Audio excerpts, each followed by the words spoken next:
Finally सानीघाट hydro power लिमिटेडले सर्वसाधारणको लागि बिक्री खुला गरेको आइपिओको चाहिँ बाँडफाँड मिति चाहिँ तोकिएको छ भने आउनुहोस् कतिजनाले 10 किताब प्राप्त गर्दै हुनुहुन्छ अनि हजुरहरूले प्राप्त गर्नुभयो भने हजुरहरूलाई कति जति चाहिँ सम्भावित प्रफिट हुन सक्छ होला त आउनुहोस् आजको भिडियोमा सम्पूर्ण चर्चा गरौँ भने हजुरहरूलाई स्वागत छ पैसाको पारखी युट्युब च्यानलमा जहाँ हरपल हर समय आइपिओ एफपिओ फाइनान्स र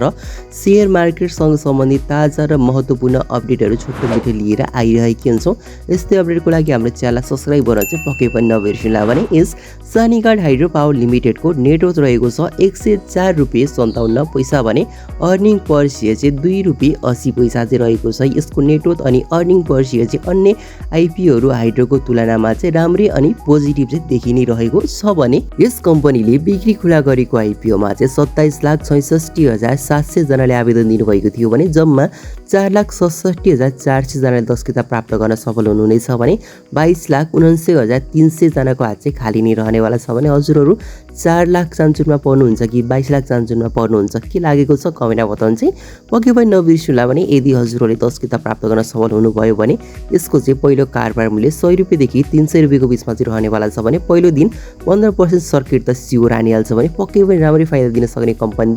रहेकै छ भने सम्भावित प्रफिट भनेको त्यस्तै साथीहरू 8,000 देखि 10,000 त इजिली हुन सक्ने सम्भावना चाहिँ रहेको छ है। 5 देखि 8,000 त इजिली हुन्छ अनि 8,000 भन्दा माथि हुन पनि सक्ने सम्भावना चाहिँ बोकेको छ तर इजिली भनेको 5 देखि 8,000 चाहिँ हुन्छ भने साथीहरू यस कम्पनीले सर्वसाधारणको लागि बिक्री खुला गरेको आइपिओको बाँडफाँड चाहिँ अर्को हप्ता अर्को महिनाको असारको 1 गते सोमबार चाहिँ हुन गइरहेको छ है। यो हप्ता चाहिँ काम सम्पन्न नभएको कारणले हुन सकेन र त्यही भएर असारको 1 गते अर्को हप्ताको सोमबार चाहिँ हुन गइरहेको छ भने सम्पूर्ण साथीहरूलाई शुभकामना सहित